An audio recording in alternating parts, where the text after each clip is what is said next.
for your patience. We're 10 minutes behind schedule, but we'll do our best to catch up. I hope everybody enjoyed the lunch. I'd like to thank the colleagues here and the authorities in San Sebastian. It was excellent food, excellent drinks, and very nice break to connect and liaise with each other.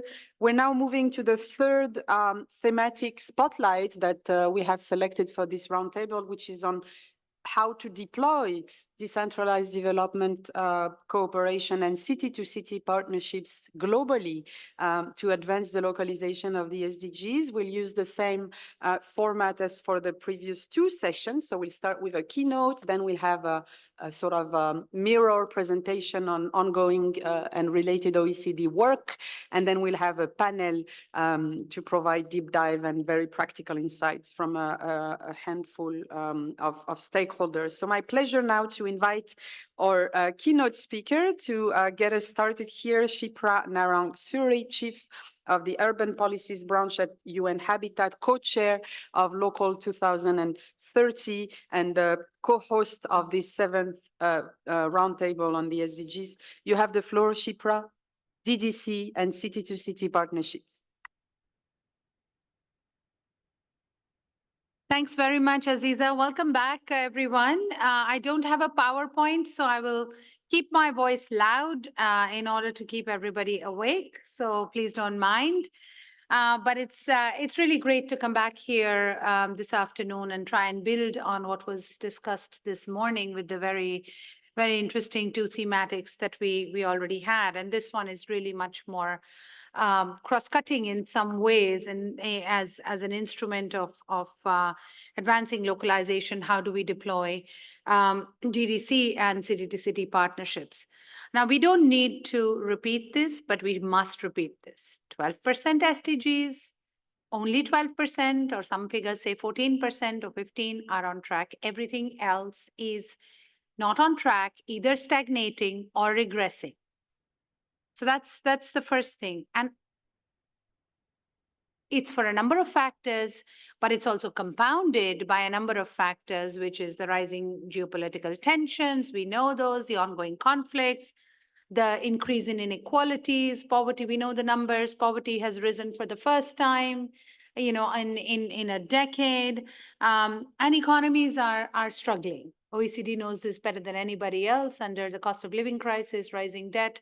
And therefore, the entire sustainable agenda is under an absolute and existential threat.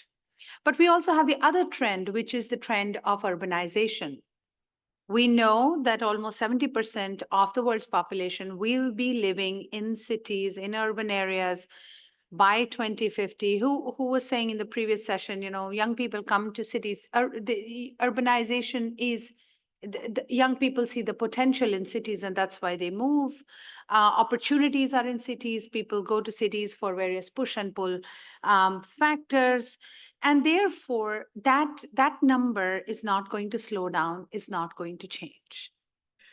We need to harness the potential of urbanization to achieve the SDGs. We need to harness the opportunity of local and regional governments' empowerment to achieve the SDGs. At the risk of repeating a message that you have heard many times from us, from UN Habitat, and from OECD and other partners, if well planned and well managed, cities can play an absolutely critical, central role in mitigating the effects of all the current global crises, whether it is conflicts or it is climate, while accelerating sustainable, resilient, inclusive development, and therefore while pushing forward the SDGs. We have also acknowledged, and this is for many years and a lot of work, but particularly in the post-pandemic era, during and after the pandemic, that local governments who have the capabilities, who are equipped with the capacities, the finances, the governance frameworks, the rules, the policy frameworks, the regulations, governments which have invested in enhancing institutional efficiency, they are the ones that can guarantee a continuous, inclusive, and high-quality delivery of services to their constituents.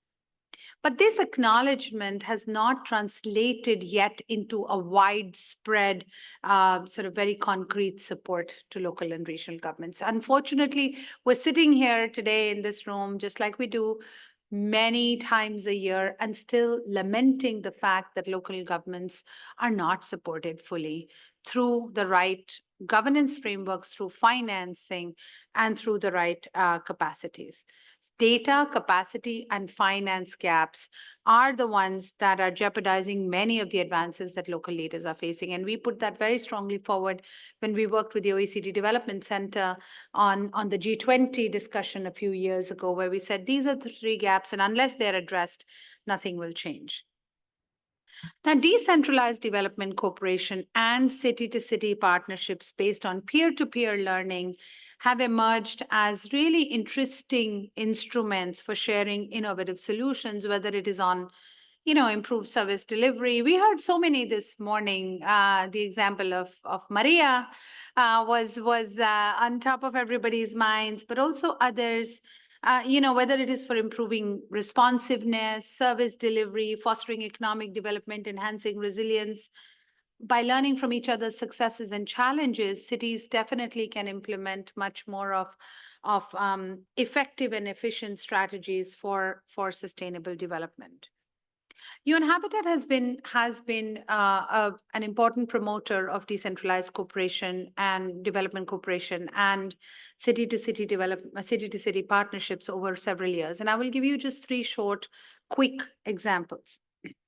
First, our work on SDG localization. Now, it's sort of almost two sides of the same coin, but a lot of our work on SDG localization, which is rooted in the concepts of decentralized cooperation, is funded also through cities and local and regional governments, by the way, which is quite unique in the UN system, and city to city partnerships.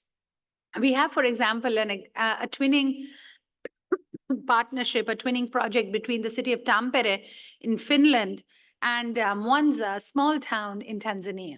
And what would they have in common, one would say, right?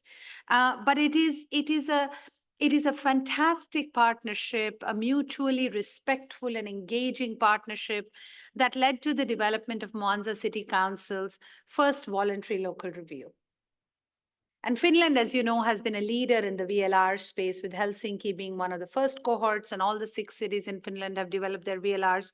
Helsinki is now on to its third, I think. So there's a lot of experience there, and they brought it they brought the Tampere VLR's experience to Mwanza.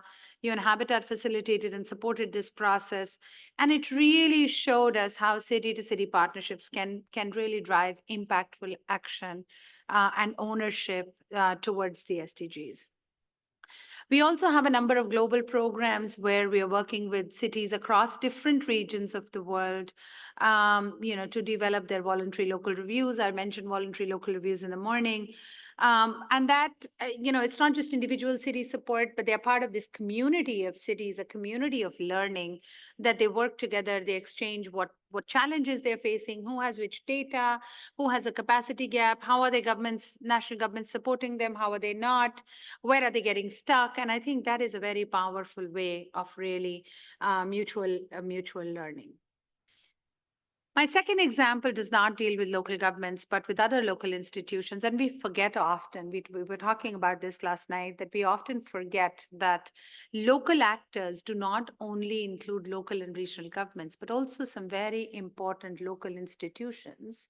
For example, the other service providers, the transport companies, the water operators, the waste management companies. Sometimes they are under the purview of local government, sometimes they are not. So another example from UN Habitat's portfolio is one that Aziza knows well, is the Global Water Operators Partnership Alliance, or GWOPA. This is an alliance that is based in Bonn, supported by the government of Germany and the city of Bonn. And this really is an initiative that is built on city-to-city cooperation, a model of city-to-city cooperation. The initiative has supported the capacity building of more than 500 water operators and utilities in 70 countries through promoting partnerships, knowledge exchange, mentorship programs, even hand-holding There is a water operator who's trying to establish a new system of cutting unaccounted for water or water leakages in, I don't know, in Sudan, and can receive support online and through a virtual connection from somebody in the Netherlands on how they can improve their system. This is very important. We're starting a new project in Ukraine with Ukrainian utilities on this, just as as an example. And focusing on water and sanitation, obviously at the local level, has the potential to achieve multiple SDG targets, not just the ones related to SDG 6 and SDG 11. So that's a second example that I want to flag. A third one that I want to flag is UN Habitat's Waste-Wise Cities initiative. This is on solid waste. Another fantastic example based on twinning, based on mentoring, partnership, the Waste-Wise Cities program over the last, I don't know, 6 years has worked in 65 countries with 300 local governments. Again, part of the network, and a spin-off on that was the establishment of the African Clean Cities platform, funded by Japan as a knowledge sharing and investment initiative to achieve the waste-related SDGs. And I think it's now operational or supporting about 190 cities in 49 African countries. So the power of learning from each other and city-to-city partnerships is explicit not just in local government related partnerships, but in institutions. And there are many other examples of university to university partnerships, local private sector. The Basque example, which Aider was talking about before, is a great example of how other cities around the world can learn from the Basque Alliance on the SDGs, which brings together multiple actors, and see how they can set up such an alliance. UN Habitat would never be able to explain that to them, or OECD, unless they see it and learn directly from the actors involved. But whether we talk about the power of local institutions and the importance of local institutions and their role, and whether we are all convinced or not, we cannot ignore the fact that these institutions, local actors, cannot act alone. And this is where the whole discussion on multi-level governance becomes very, very important. Local and regional governments, local authorities, local utilities cannot work without the support and the enabling environment that is provided by national governments and by national institutional frameworks and policy frameworks. And that is really absolutely fundamental if we are to go even down this route. So we have to create enabling environments for a healthy multi-level governance engagement and a healthy multi-level governance system, which involves all stakeholders from all levels. And this is what Habitat has seen through its own work. I spoke about Local 2030 in the morning, introducing the coalition. Of course, we are a co-host and a partner here.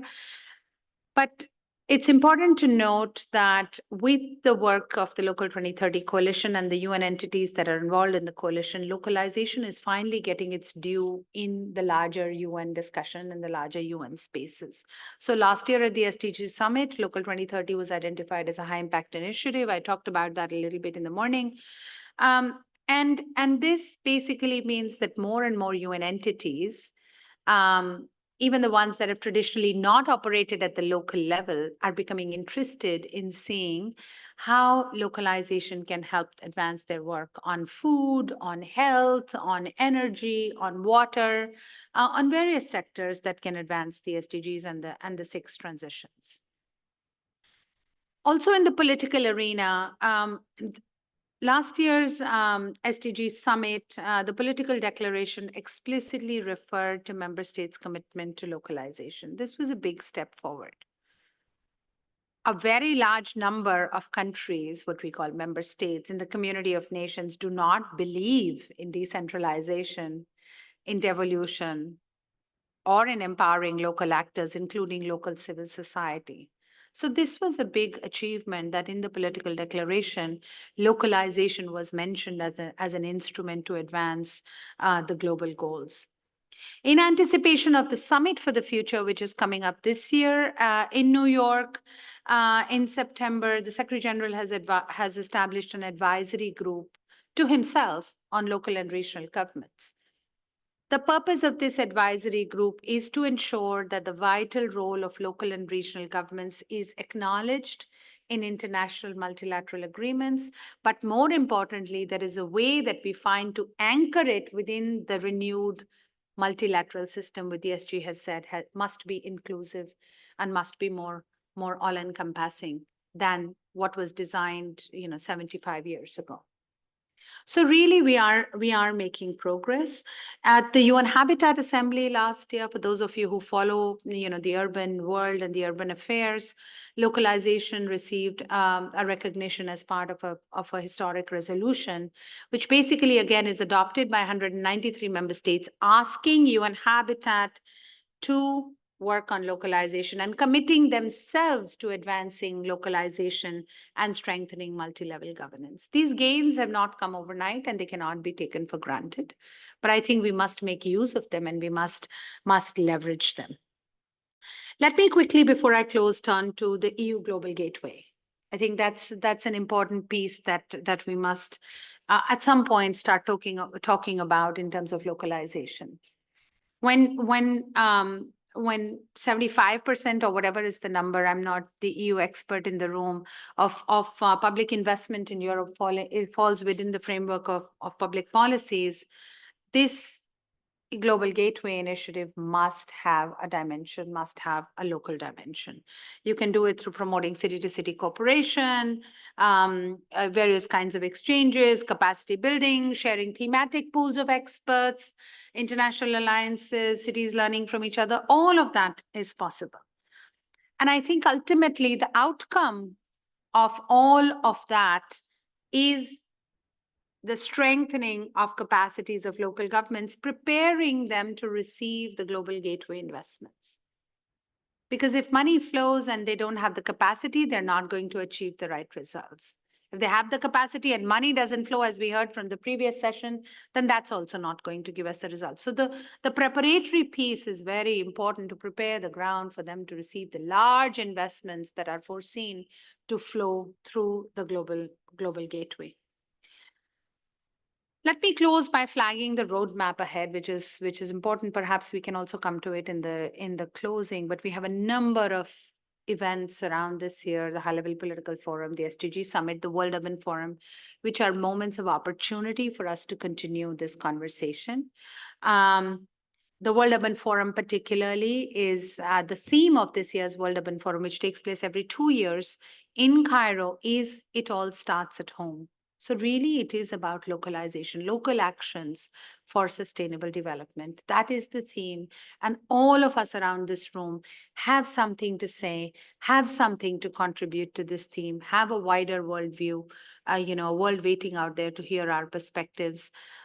Let us try and join forces. That is the ultimate example of decentralized cooperation and city-to-city exchanges and knowledge and partnerships. I'll leave it there. Thank you very much, and more than happy to continue the conversation. Thank you very much, Shipra. And you're going to laugh, but we were so eager to start that I just took over the moderation. You were supposed to do the job. And halfway through, I realized I shouldn't be the one moderating. Very sorry, Stefano. But really fascinating, Shipra. Thank you for setting the scene. Over to Lawrence. And then a bit of heads up for those, now that I'm in charge, I set the rules. For those that come next online and on-site, we'll ask you maybe to have a single intervention merging the two questions that we asked you up front. I'll recall them when you take the floor. That way we have a ring-fenced moment for Q&As. Lawrence, please, the OECD's perspective on DDC and city-to-city partnership. Yes, thank you very much, Aziza. So complementing what Shipra has already elaborated on in many ways, I'll start a bit with some data and some numbers on DDC, because of course it's already very important also to look at the numbers. If we look at, for example, DDC activities overall between 2015 and 2021, we see that actually there is a significant increase in DDC spending. We have an increase by 38% to a spending of around 2.8 billion US dollars around the world. And we have more and more DDC initiatives, including at the municipal level, that are focusing especially on strengthening the aspect of local governance and also achieving the sustainable development goals, both in the promoter and partner countries. And this is also reflected in the figures on governance as a topic in itself. So we have about 17% of DDC activities that are funding or targeting especially the aspect of governance and civil society. And if we compare it over the last couple of years, there's also been an increase in this number by more than 2-3% between 2017 and 2021. And yeah, DDC plays a key role in addressing a variety of issues that we've mentioned before, a variety of SDGs, starting, of course, from the urban perspective on SDG 11, SDG 16 on peace and partnership, but of course also SDG 17 on global partnerships for the goals. And if we look at also other sectoral allocations, we see that health was a big item on the DDC agenda in the last couple of years. So targeting SDG 3 was the area with the largest increases, in fact, and also food systems, so SDG 2, as well as the water supply area, sanitation. So all questions related to water really were targeted. So these were really the most targeted areas if we just look at the numbers in itself. And if we look at the next slide, in terms of the historical perspective, we really see these more sophisticated structures. As also the Chipra mentioned, that we cannot just look at the local governments, but there is a variety of actors involved in partnerships, and partnerships, of course, are not only north-south as they have been for many years, but we really have a lot of varieties, and including south-south cooperation, triangular cooperation that we've seen in the last few years. And it's really more and more seen as a partnership approach, and the partnership approach is put forward, and this also includes many aspects that are not really captured in ODA per se, but go beyond ODA. Was already mentioned before in the keynote that we have a lot of peer-to-peer learning activities. We have knowledge exchange, including on the areas that I mentioned before, like water, health, local governance, and the variety of topics that are addressed on an equal level and benefiting both partners. Thereby contributing to a variety of SDGs. And what we have worked on at the OECD in the last couple of years, several reports, including 2 of the reports that we launched at last year's Roundtable in Brussels, toolkit for DDC with guidelines and global good practices, as well as a specific report on the monitoring aspect of city-to-city partnerships that we did together with the European Commission. And in these reports, we really saw a couple of framework conditions that are relevant for decentralized development cooperation, to get development cooperation right, and to really achieve the objectives that should be achieved or are aimed to be achieved through these kinds of cooperation. The first one is about using comparative advantages and really using the comparative strength of cities in decentralized development cooperation, specific areas where they really have core competencies, where they can share their knowledge and exchange with partners. For example, in the Basque Country, there's a strong focus on SDG 5 on gender equality, and it's one of the key criteria also in DDC projects. If DDC projects are selected in the Basque Country, the contribution to SDG 5 is one of the key criteria to select the ones that are set up. Then also what we've mentioned before in the keynote is that we need the right legal frameworks, incentives, and a proper multi-level governance system to support decentralized development cooperation. In Germany, for example, there are several programs, including municipal climate partnerships that are supported through dedicated structures with funding from the national government and capacity dedicated to the specific topic of climate, which has helped more than 50 German municipalities to set up DDC partnerships with partners from around the world, for example, on waste management in Nicaragua or energy in Tanzania. And to complement that, also in line with what we did with the European Commission, the aspect of monitoring and evaluation that is really crucial to see what works and what doesn't work and what can also be improved in DDC projects over time. And here we can mention the region of Flanders in Belgium that is monitoring its DDC projects through external auditing. There are midterm reviews for all the projects, and all those reports are also made accessible on the dedicated website. So as a tool to improve transparency and accountability also of how government money is spent. So there's really a variety of good practices that we've seen, and I invite you, of course, still to have a look at our DDC toolkit, which contains a lot more of these examples. And since I'm only supposed to speak 5 minutes, I'll hand back over to, well, we'll see if Aziza or Stefano want to take the floor. Wonderful. Thank you so much, Lawrence. And we'll now move to the panel. We have 2 speakers online and 2 in the room, if I understood well. And as I said earlier, I invite you to merge your interventions. We were originally planning to have 2 rounds, but take the time to actually go through both sets of questions that were asked to you. And I will introduce first the speaker from the European Commission. Delighted to welcome Marlene Olsener, who is the head of the unit in charge of local authorities, civil society, and organizations.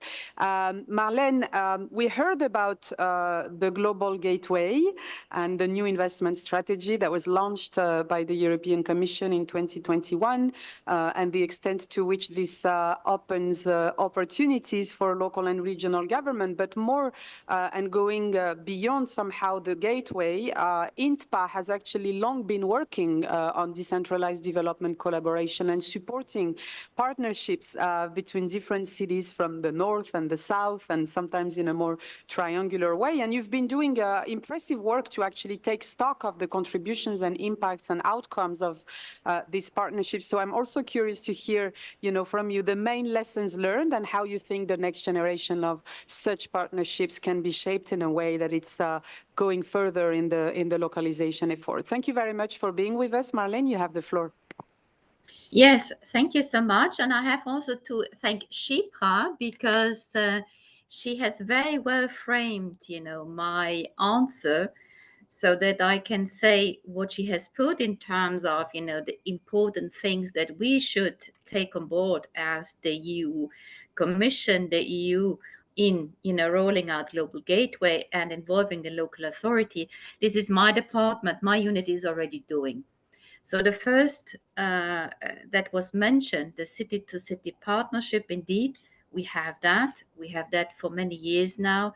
And I'd like to stress that the main difference between this instrument and, let's say, the new strategy, EU Global Gateway, is that the first one is grant. We give it to the local authorities to work together peer-to-peer.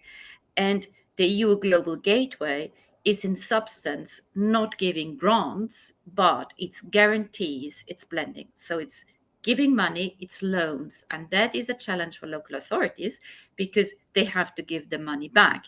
The interest rate is much lower, but this is the new kind of modality. So indeed, from what we have in the terms of grant, we have, been confirmed many of the things that you have mentioned before.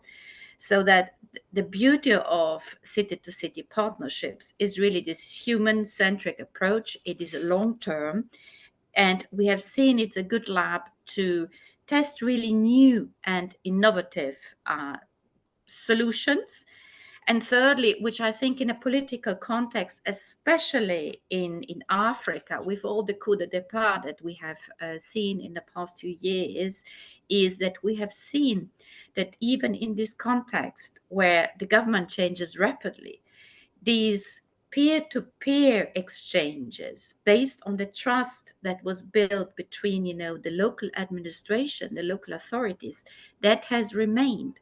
And for me, that is really, really important, because we think, how to get engaged as a European Union with the governments. And in some countries, we say, no, we cannot give money directly to the national government because the trust is not there here. But through this peer-to-peer, where the trust is still there, it is possible to have this long-term relationship and still do good for the local population. Now, if I get more concrete, what we have seen is that especially it was possible to really innovate on the local democracy participatory approach. So it means that in several of the cities we're working, we have had new approaches in asking the citizen to participate. And there, very concretely, we have seen that in the Ivory Coast, where, local people could, just, have ideas on how to spend part of the budget of a commune. And then, of course, it went through a process of eligibility, relevance, feasibility. And then after that, it was voted by the commune, by the committee of the city. So we have seen that people do learn via these tools that, you can voice your interest as a citizen. And if you participate, then decisions will be taken which way you will benefit. Now, while we have seen that this is very beneficial, now coming back to Shipra's point of, okay, how can you make this sustainable in this new kind of strategy? Again, giving grants, which it's rather easy because they don't have to give it back. And now saying EU Global Gateway, yes, there's a lot of money in it, but it means that the money needs to be returned because it's very cheap loans. And we're actually studying now in this city-to-city approach what we have, whether in this capacity building that was done, whether there was also capacity building in the sort of have these towns also increase their capacity to run their budget, to finance it from also private sources. And we would like to use this kind of knowledge gathering, where also the OECD is helping us to do the study, to then go even further, and then maybe in a second move have city-to-city partnerships or other initiatives where we point more to the fact that we need capacity building for the local authorities. Because the money as such is there, we have also within the whole budget foreseen money which runs under the sustainable cities. And we also have, as Shirpa has meant, experts where we can mobilize them from Europe and they'll go to the commune. But still, there is a challenge on the capacity, because we do know that running a budget, having the capacity to spend this, and then it's also the question you have to pay it back. So it means that you have to have some income that the citizens must pay for that, otherwise you cannot return it. So these are all the challenges. We really look into it so that the money which is there and will be so in the future will be able to be first of all, we need to have a proposal, and then the banks must really confirm that they will lend them the money. So that will throw, I would say, in a medium-term context. That's my contribution, and over to you. Thank you so much. Very interesting, and I'm sure this will raise a lot of questions in the second part. You'll stay with us online Thank you very much, Marlene. Let me now move to our second speaker online, Aisha Kaya Orlov, who's the Senior Advisor to the Special Representative for City and State Diplomacy within the U.S.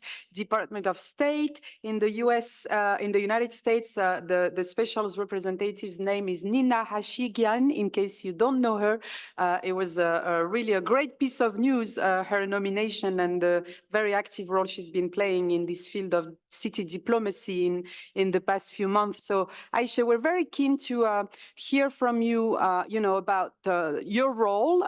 You're at a relatively new phase of the Department of State's interaction with local and regional governments abroad. How do you see the importance of subnational diplomacy in your work? How are you engaging with this SDGs conversation, and how are you supporting localization efforts within the US and outside? First of all, thank you so much for that introduction. And I also want to express my gratitude to you and to the rest of the organizers for convening this important event and for inviting me to participate here. It's really a pleasure, even though virtually, to participate and learn from global experts. So those are all great questions. I'll just begin to answer them. So as you just mentioned, as I'm Aisha Kaya Orlov, a senior advisor with the Subnational Diplomacy Unit at the U.S. Department of State. You can all hear me, is that correct? Yes, we do. Go ahead. Okay, thank you. My computer said something. So I'm a senior advisor at the Subnational Diplomacy Unit at the U.S. Department of State, and I work on the climate environment portfolio. As you also just mentioned, the subnational diplomacy team is led by Ambassador Nina Hachigian, who is the first special representative for city and state diplomacy. She's also former U.S. ambassador to the Association of Southeast Asian Nations and a former deputy mayor for the city of Los Angeles. I'll start with Los Angeles, and as you probably know, under former Mayor Garcetti, who's now Ambassador Garcetti, Los Angeles in 2017 became one of the first cities to report on more than 170 Sustainable Development Goals, SDG indicators, using the Open SDG platform. In July 2019, the city of Los Angeles published its first voluntary local review, highlighting 8 goals while mapping the city's efforts across all 17 goals.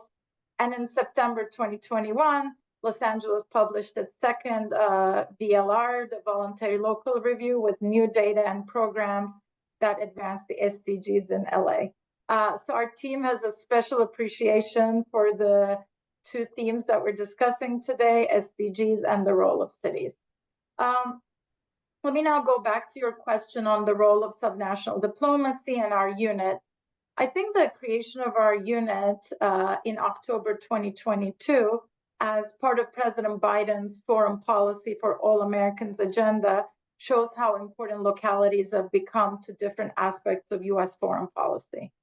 So why are localities so important to various foreign, political, economic, and environmental policies? Cities, states, and other localities are among the first to feel the impacts of global challenges, as we know, such as climate change. And they're also first responders in finding solutions to these challenges.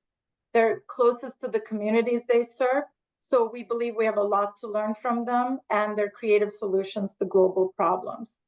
In the climate crisis, for instance, which is what I focus on, many of the policies that are key to mitigation and adaptation rest with local authorities. Local authorities are the ones overseeing public transportation, power supplies. They're the ones to do local stormwater management, and they handle waste management, as was discussed already, which is intrinsically related to several key issues, including methane emissions and plastic pollution. But of course, cities are not just sites of emissions and plastic pollution, but they're also incubators of local knowledge, innovations, and solutions. And for that reason, our team at State, the Subnational Diplomacy Unit, tries to listen to local leaders and tries to elevate their voices on global platforms. Indeed, this elevation of subnational voices on international platforms, which was already discussed, can be an effective way, we believe, to disseminate best practices and peer-to-peer learning. Let me give an example from a different context. So during COP28 in Dubai, an association of over 100 mayors from the Mississippi River Basin, an association known as the Mississippi River Cities and Towns Initiative, or MRCTI, signed a memorandum with the National Mission for Clean Ganga on behalf of River Cities Alliance in India for learning from each other's experiences in building natural infrastructure, undertaking water monitoring, and pursuing other urban development goals. So as we know, peer-to-peer learning is a crucial ingredient to strengthening responses to global as well as local problems and building ambition and action. So in order to facilitate and amplify all these positive effects of local to local connections, in addition to listening to local leaders, one of the things that our team tries to do is capacity strengthening help. And part of the capacity strengthening help we do is provide briefings on key issues, as well as running a local diplomat program. In this local diplomat program, we place foreign and civil service officials in cities to help cities' international affairs work. And finally, just to sort of wrap up sort of the main pillars that our team focuses on, we try to ensure that the local dimension is considered in the other work our colleagues at the State Department are doing. So that's the main focus of our team. And all of this overall, we believe that integrating the subnational dimension can be a powerful democratic tool that enables federal and national governments to better handle global challenges. And I'm happy to answer any other questions about the team. Now, if I understood you correctly, you want me to jump straight to the second question. And just to remind everyone, the second question is, how can city-to-city partnerships help implement the global agendas such as the SDGs? And I was asked to specifically speak on practical examples. So I think there are many examples, so hopefully I've chosen the right ones, the compelling ones. But the examples I've chosen discuss, I think, in my opinion, the importance of multi-level action. So we believe, first of all, that cities and city-to-city partnerships can demonstrate action that can be scaled over and up. Scaled over to other localities, for instance, other cities, and scaled over to the federal and the national level. So let me go back to the example of Los Angeles and their tracking of their SDGs. These voluntary local reviews that Los Angeles, New York, and other cities across the globe are doing is a critical dimension of our common collective progress towards meeting the SDGs. There are other examples of how city or state action and policies can be scaled over and then up. So as you probably know, the US is in the midst of seeing the benefits from the largest climate legislation in this country's history, the Inflation Reduction Act, or the IRA, which is helping the US to get to 80% of clean energy clean energy power sector by 2030 and making half of all new vehicles electric. There have been over $220 billion of private sector clean energy investments announced since the IRA was passed, and this translates into about 270,000 clean jobs. So the impact of the IRA for a range of SDGs, such as on economic growth and jobs, but also sustainability and climate change, is really important. But if you look at the IRA as this like federal supercharging of local governments and the private sector, it's undoubtedly super important. But as John Podesta, the top US administrator on international climate policy, remarked at COP28, to quote from him, by laying the blueprints, the cities, states, tribal nations, and territories actually played a crucial role in the passing of the IRA, the Inflation Reduction Act, in the first place. And of course, these same localities are the ones to now devise policies and projects for sustainable growth to be able to utilize IRA funds. we also see that it's not just within a nation, but across nations that policies can be scaled up and over. So let me give an example of how local action can ripple through national and global levels, and how those levels in turn can strengthen local action. So ports of Los Angeles and Long Beach, of course, there are examples outside of California, but today I just happened to choose the examples from California. The ports of Los Angeles and Long Beach together play a vital role in the economy in the US and beyond. I would say jobs, paychecks, supply chain stability and economic growth. And these ports of Los Angeles and Long Beach are also important gateways for shipping and act as a commercial hub. So these two cities together decided to institute a clean truck program to encourage greener cargo transportation. These efforts that the two cities decided were then supported by the state of California through grants and executive orders for improving the port's sustainability and ensuring clean truck fleets in the entire state. Then the state level efforts were supported by the Inflation Reduction Act, which I just discussed. To give a specific example, the Inflation Reduction Act provided the Environmental Protection Agency with billions of dollars for its Clean Ports program. Meanwhile, the US and Norway announced the Green Shipping Challenge last year to push more change globally.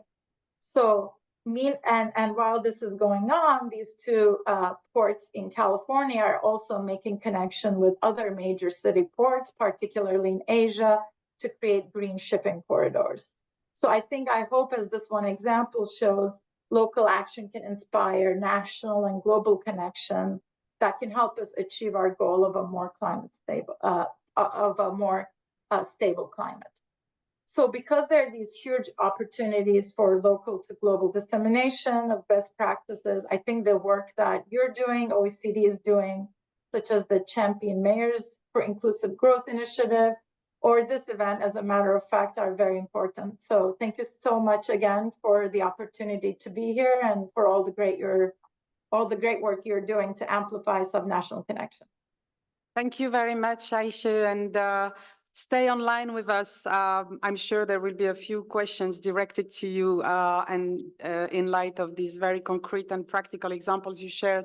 Let me now turn to our speakers in the room, and I will start with Patrick Molinos, who is the chair of the Committee of the Region CIVEX Commission, the vice president of the Région Bourgogne-Franche-Comté in France, and also the vice president of the French National Commission on Decentralized Collaboration. As chair of the CIVEX Commission, if you can elaborate a bit on DDC and how this can help achieve the SDGs. If you have also insights from the French experience, they're most welcome at this stage. You have the floor, Patrick.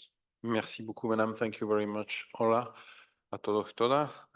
Thank you for the question, for inviting, first for inviting the European Committee of the Regions to speak this afternoon. Maybe I will take a few seconds to tell you what we are first, because during the lunch break, I realized that some people didn't know much about the Committee of the Regions. So we are an institution created by the Maastricht Treaty, which is some kind of a sub-Senate, I would say. We represent the local and regional authorities within the European Union, and we are asked to give our opinion on European legislation when it touches local and regional authorities' action. But we also have the freedom to tackle any issue we find necessary to. We are organized in 6 commissions, and as you said, I am the president of the CIVEX Commission, which is the Institutional and Foreign Affairs and Citizenship Commission. To come back to the subject of today, as you know, we are at a critical time. In a few days, the European election will bring new governance in the EU with a very strong, at least if we look at the polls in many countries, with a very worrying, at least to me. I'm a center-left politician, if you want to know where I'm speaking from. secularism is the key thing to the party I belong to. Obviously, I am not very happy seeing hyper-nationalism coming on front of the scene. We've seen political results in a national election in Slovakia, in the Netherlands, in Italy, of course, not talking about Hungary. And we are worried about the results of those European elections, and which will, in France at least, most probably bring a lot of extreme right and some extreme left European members of parliament. This put me in the position of saying today with this debate that the role of and the importance of this I can't say in English, multilateralism. You That's the understand? You know same. what I want to say? Huh? Multilateralismo en español, no sé. Is extremely important. Exchanging, learning from each other, and doing it so without, most of the time, without the politician aspect of things, without the partisan aspect of things is important. It is something we all, I mean, local and regional authorities in democracy are run by politicians, a little bit by the administration sometime also, but normally it should be by politicians, and politics is politics.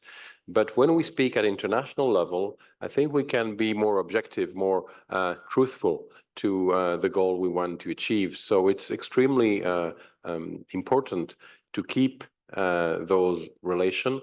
That's what we can do, especially when our state don't speak too much anymore. It happens sometime, but cities to cities, region to region, district to district, if we have a specific relation, we can tackle issues and work together. So the SDGs is a framework for collaboration and for decentralized development cooperation. It is universal and a global reference framework that allows us to speak the same language when it comes to pursuing common policy objective through international cooperation. The work of the OECD has been of a huge importance in helping understand the critical role of regional and local level in implementation of SDGs. As usual, or maybe not as usual, but as often, big political goals are defined at higher level, but it's at local level that it has to be implemented and that it has to be understood by the people if we want, and if we believe in democracy, and if we want the people to support what we're doing. It is useless to invent great objective if people don't understand or get angry about it. And in the end, in French, we say, jeter le bébé avec l'eau du bain, throw the baby with the bath water. I don't know if I make myself understand. So it's having SDGs goals is obviously crucial to the planet, to the world. But if it is not understood by the people on the ground, then it is very difficult to make it happen and to make it a success. And in that matter, local and regional governments are extremely not only useful, but indispensable. We cannot do without us. I think it's, I don't know, I have the figures somewhere. They wrote it to me because I don't know it by heart, but it's 2/3 of SDGs is being implemented at a local and regional level. So it shows how important it is for us to be fully involved in this implementation. Localizing the SDGs is paramount to accelerating their attainment, and it is also important to make sure that local and regional authorities are supported by national, European, and international level when it is possible. Sometimes it is less possible when national politics brings into power people who thinks that SDGs are not important. We've seen that in the US at some point. I think Brazil has had its moment at some other point. Argentina now, I don't know how things are going, but I don't think it's so much in line with SDGs. And in Europe also, we have our own, let's say, burden. I will say it like that. But no matter what happened at national level, even if we need national level, what stays, it's local and regional authorities, because it's very rare that all political scene shift from one extreme to another, or from a normal, let's say, way of running things to an extreme way of running things. In that matter, local and regional authorities are like, yes, I will miss this word in English, amortisseur. Maybe you know how to say that? Say a buffer, maybe? Yeah, So something that to makes that the shocks are not mitigates the so, impact, yeah. yeah, it's more stable, you know? So to conclude, for the European Committee of the Region, we firmly believe that decentralized development cooperation is a catalyst to accelerate progress to the achievement of SDGs. Where it matters most, you understood, where it matters most for us, it is at local level. And I've been too long, but the second question you wanted me to talk a little bit about was about the French, je ne sais pas en anglais, Commission nationale de coopération décentralisée, National Commission for Decentralized Cooperation. I am the vice president of this commission. The president of the commission is by law the prime minister of France. And the reason for this commission to exist is to make the national level speak to the local level. The note they prepared for me says that decentralized cooperation has started long ago in France with Franco-German cooperation after World War II, with jumelage, partnership between cities. But partnership and jumelage, it's part of decentralized cooperation, but it's a little part only. Actually, in France, the law changes in 1992. La loi ATR, law called ATR, doesn't matter, you can forget about that. It gave local and regional authorities a real role to play in international relation. And then cities, we have three levels of local government in France: the region, the département, let's say district, and the cities. And three levels have the right to conclude, to have a official relation with cities, region, and other local and regional authorities in the world. Today, we have almost 5,000 LRAs going into local international cooperation. You have to know that France is a kind of an exception, probably. We still have 35,000 villages in France, 100 districts and 13 regions in the heart of France, without counting the highlands. We have in the Caribbean or in other part of the world. We have about 3,000 partnership. 138 countries in the world are concerned by our partnership, and we strongly believe that this is a way to implement great policies such as SDGs, but also to feed some kind of soft diplomacy.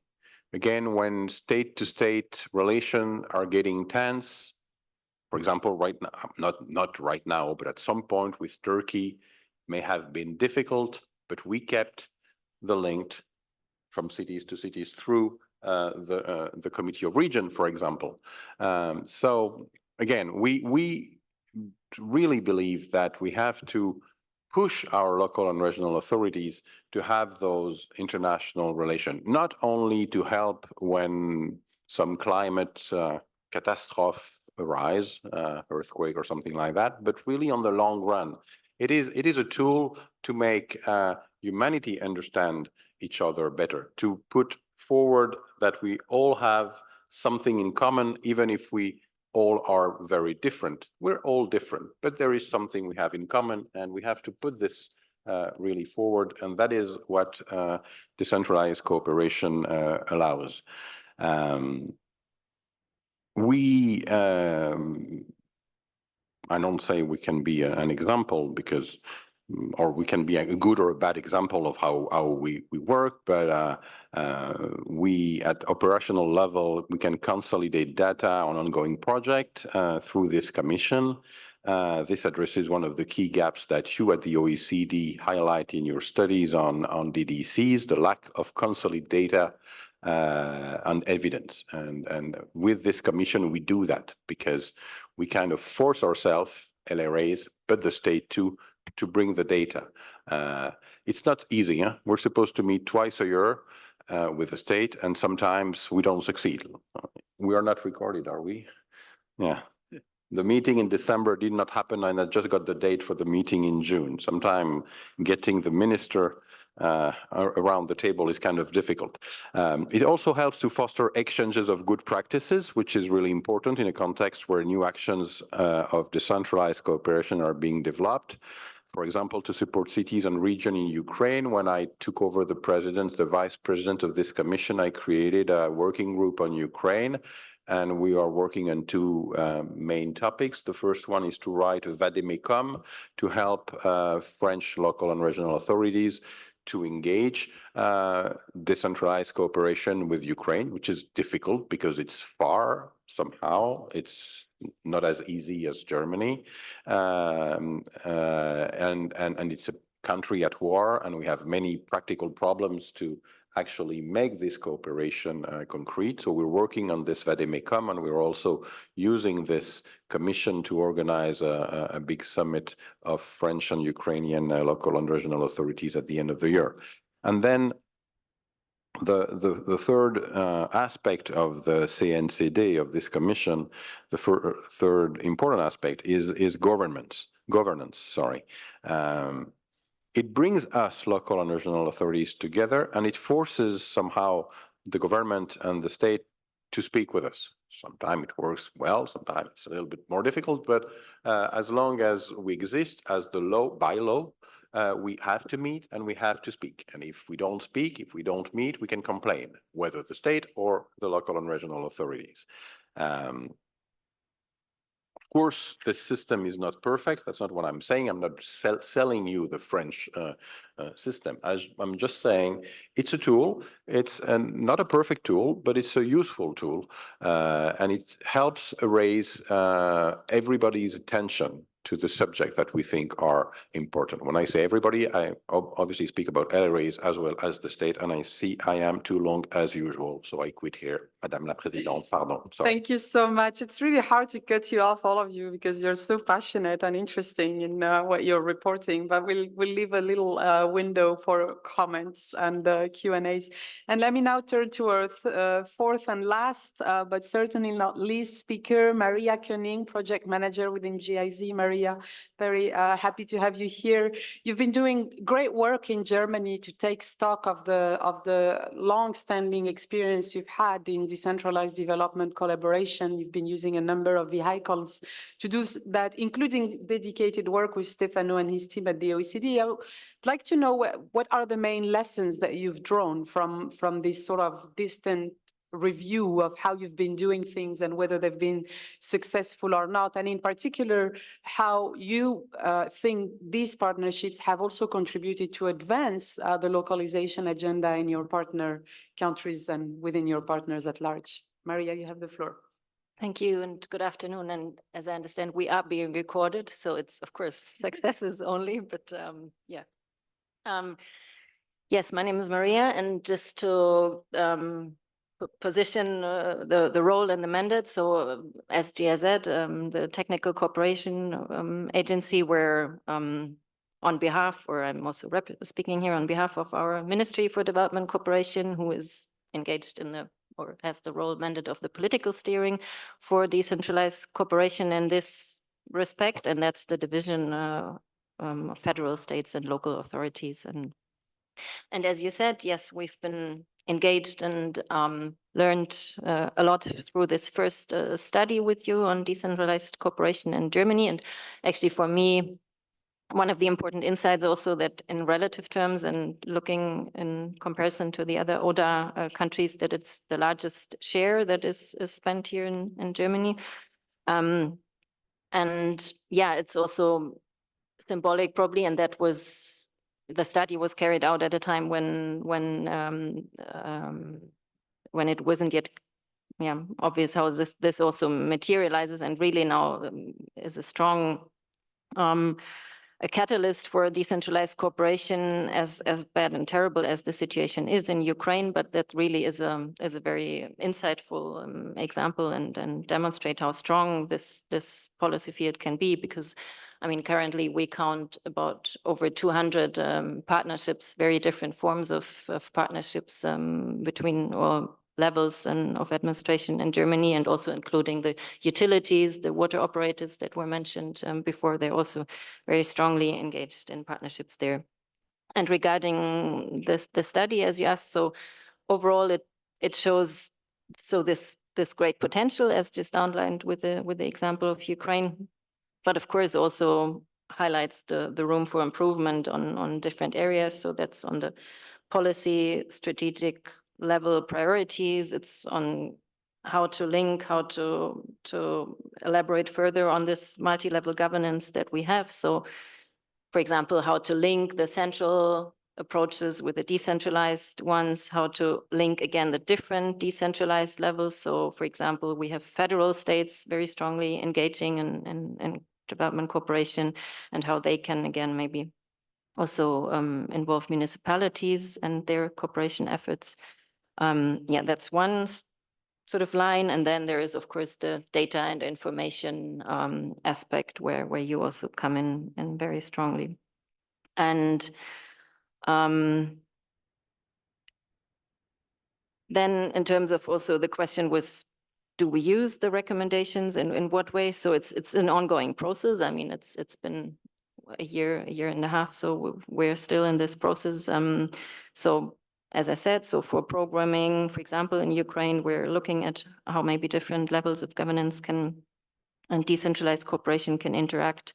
We're advocating, looking for different forms, different approaches. So let one example maybe concretely tripartite cooperation forums.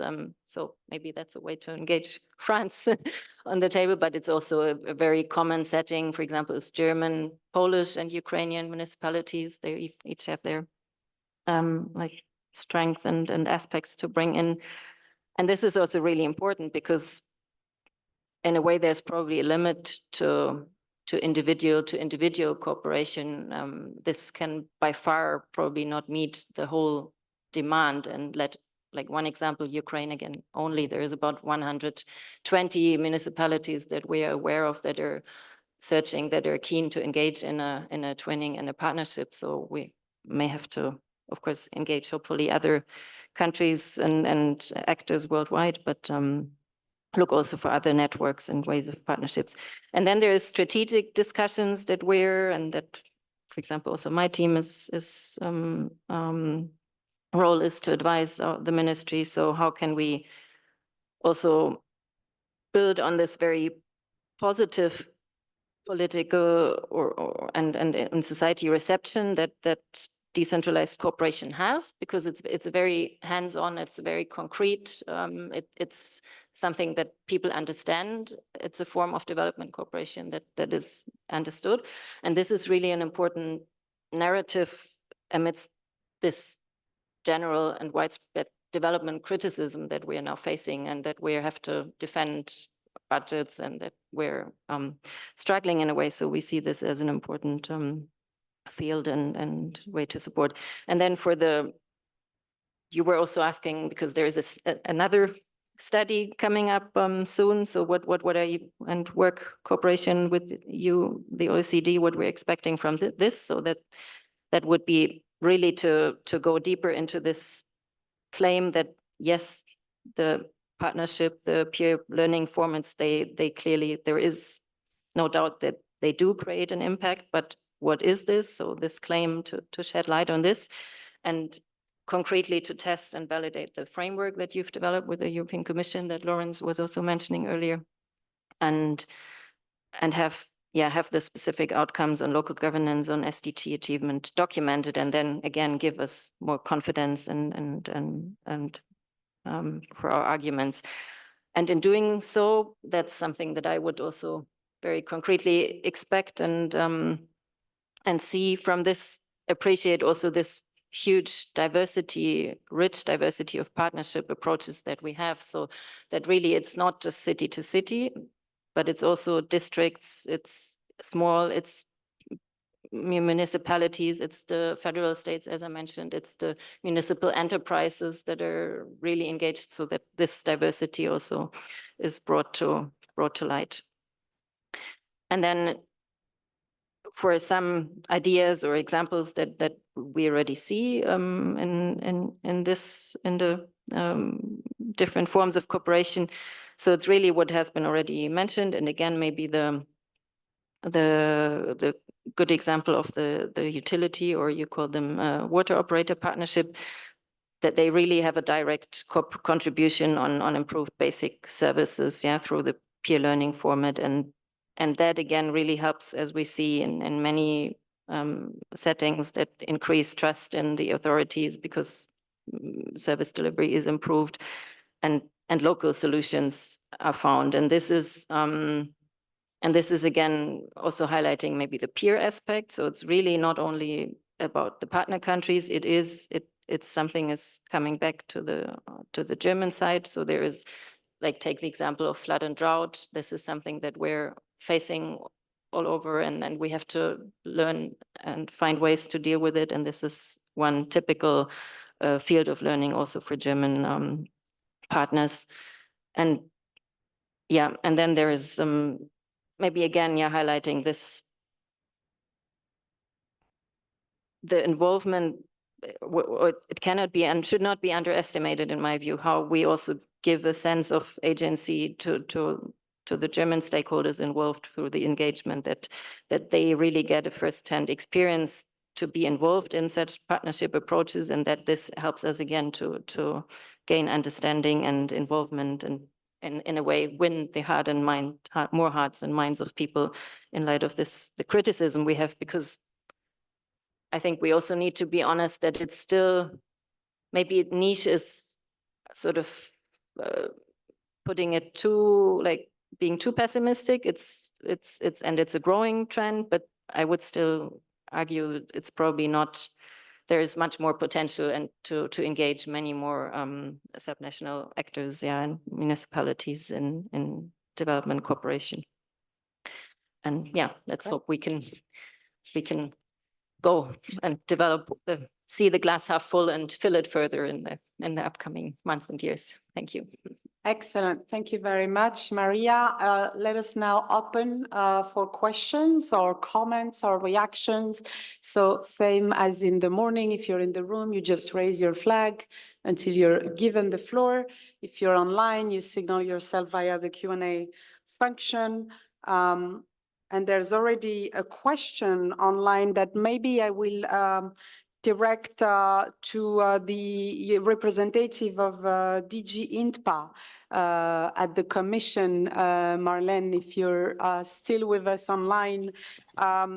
Someone who's basically providing a testimony that city-to-city partnerships are very important, actually, and very impactful, and asking the extent to which you have, among the partnerships of INTPA, exposure to the Western Balkans, if that's already the case, or if not, which process to follow to engage in partnerships with that part of the world. Yes, we have them on board, and they are in the same kind of program that we have. Unfortunately, the program as such is not open now for new partnerships to come in, because we finish this program, and then hopefully on the basis of our next financial planning, which is then starting from 2027, there will be fresh money. But for the moment, no, we don't have for new interesting. Okay, very clear. Thank you very much. Maybe I go to you, Aisha, online, and a question. You did mention that the creation of that unit and team was actually part of Biden's foreign policy, and you indeed flagged a number of very concrete examples with countries such as India, for example, amongst others. I was wondering if more broadly you could say a few words about the geographic target of the geographical scope globally of these city diplomacy initiatives that you are spearheading. Are they completely aligned with countries where you are prioritizing diplomatic relations and therefore going more granular in this type of relationship, or are they complementary to these, and maybe through the local and regional lens you build bridges to countries where you don't have explicit diplomatic relationship? And how do you choose the beneficiaries and the countries that you are working with?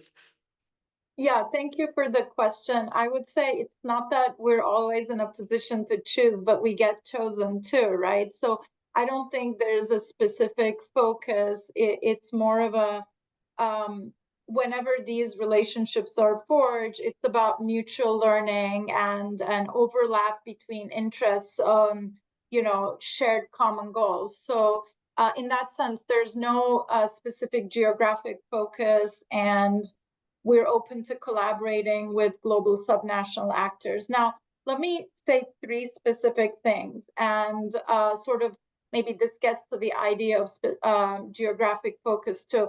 I can speak most clearly about the climate and environment portfolio. And one of the great things about that space is that there are already a lot of global networks of local leaders, and we also have networks within the US, like Climate Mayors in the US is a US-based network, but then you have Under Two Coalition, you have ICLEI, you have C40. So we've also engaged with those stakeholders really extensively, and some of the projects are opportunities for where we want to work. With that said, let me highlight two examples from our Western Hemispheric engagement, because I think the example speaks to some of the issues colleagues mentioned on capacity strengthening and building long-lasting relationships, because it's really important that the city-to-city connections are not one-off, but that they have, to use the word sustainable in a different way, that they are sustainable relationships and sustainable learning platforms. So along with other teams at the State Department, our unit, Subnational Diplomacy, hosted the first City Summit of the Americas in April of the previous year. And this was a major event because it gathered local leaders from across the Western Hemisphere, hundreds of local leaders. And at that event, we launched a program that actually facilitates city-to-city cooperation. The program is called Cities Forward.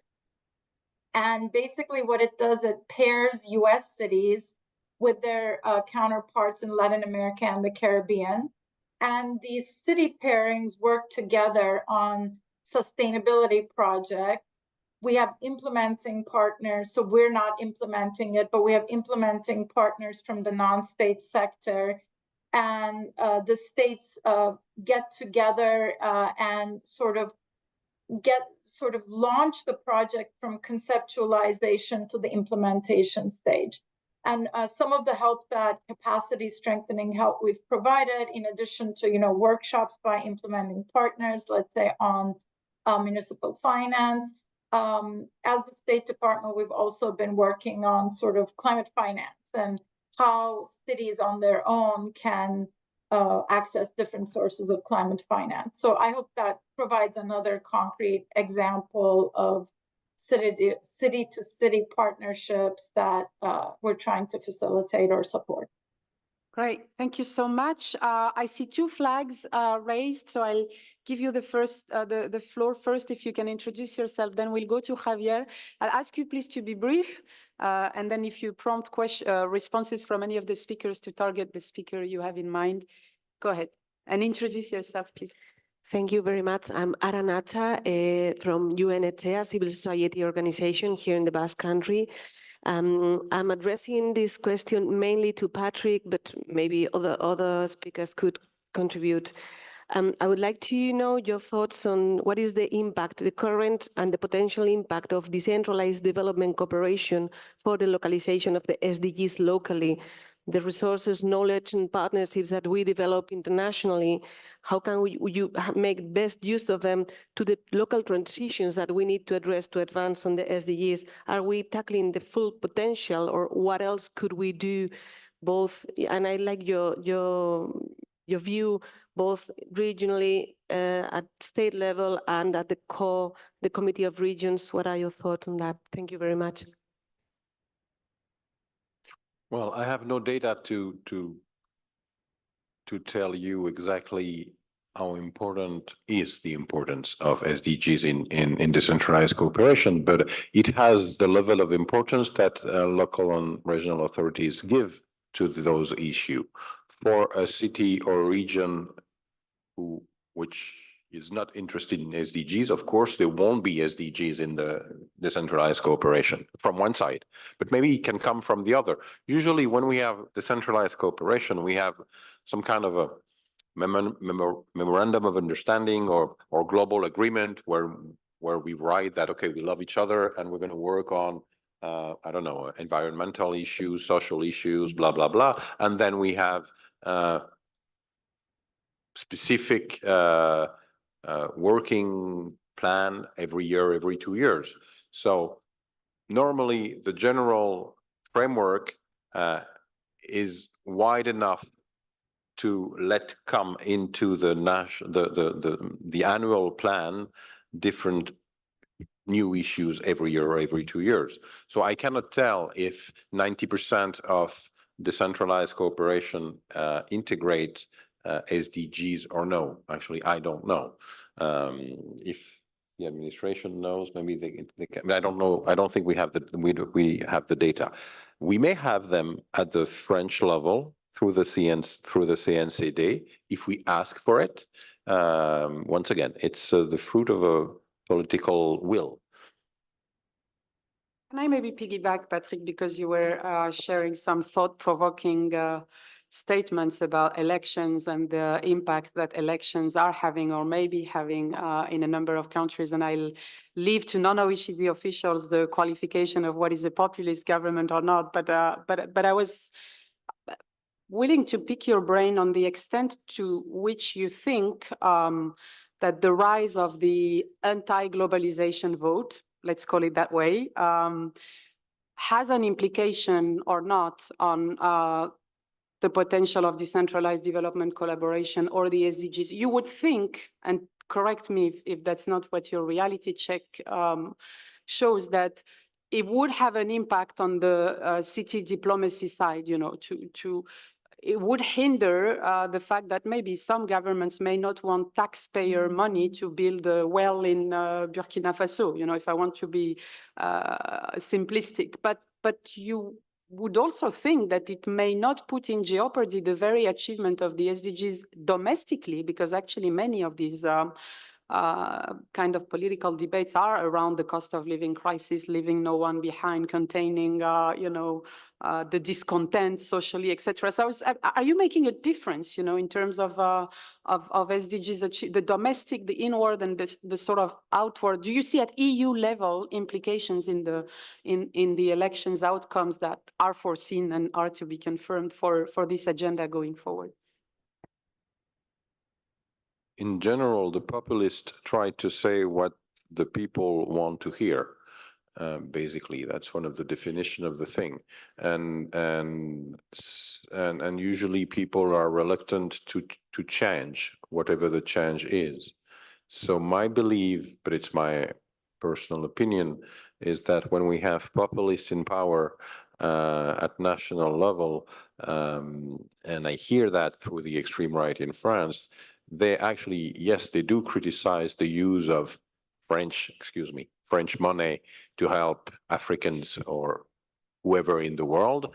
But they also criticize SDGs or great political goals as such, because they see as they're coming from abroad and they are being imposed on the supposedly more intelligent and smart people who actually know everything in their kitchen in the morning when they wake up. So I think it's the same kind of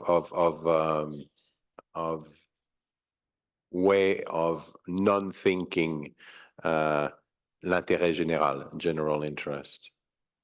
Javier? Thank you, Cesar. And good evening. Well, I'm Javier Cortés. I'm from the Cooperative of Knowledge, COPANCO. I'm glad to be here. The question could be addressed to any of the speakers, but I would like to specifically address it to Shipra as in the role of a global organization that moves into local arena. And it's building on the idea of universality of the SDGs, okay, and seizing the universality of this agenda, which involves every player to take a role, to start working together, public, private, in any territory of the whole planet. So building on this, the possibilities of this universality of the SDGs that require a multi-stakeholder systemic collaboration to really make a change in the territories towards sustainable development, I would like to ask Local 2030 Coalition, SHIPRA, on your experience, which are the key drivers to galvanize beyond a peer-to-peer city relationship, a whole bottom-up movement of local governments, territories, understanding governments or cities in a whole of society approach, right? Involving a true multi-stakeholder alliance of a territory towards collaborating with other territories or cities or local or regional governments, but at a bottom-up global scale-up opportunity. So how to galvanize, which are the key drivers to really galvanize a bottom-up local global movement that can really make a scale-up transformation towards SDGs? Thank you.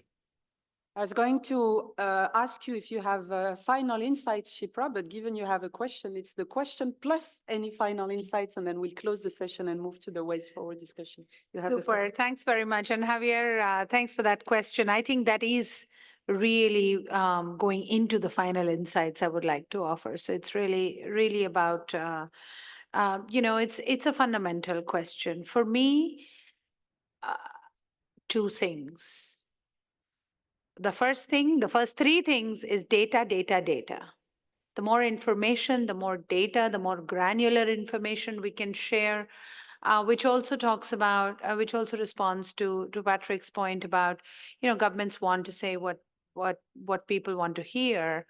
But on the other hand, people only say what, sometimes get trapped in one narrative, and this is what's happening around the world.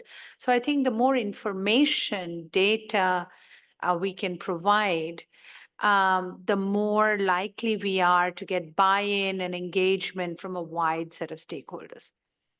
The side of the same coin is really communication and advocacy in very simple terms. We really overestimate sometimes the ability of communities to understand our jargon and our very complex data sets and our very complex information. So one is you need data, granular, disaggregated, clear. And second, you need it to be nicely communicated. Let us not underestimate the power of good communication to engage the whole of society and a whole of community in advancing the SDGs. The Basque Country does it very well. I have been systematically and consistently impressed by the level of communication, the level of engagement, the level of buy-in that you have across the cities of Bilbao and San Sebastian and the entire region. But not everybody does it in that same systematic way. So I would really focus on, if we were to do nothing else as the coalition, I would focus on data and on advocacy full time. Thank you, Shipra, and thank you for this summary of the main takeaways. And please join me with a big round of applause to Shipra, also to Aisha online,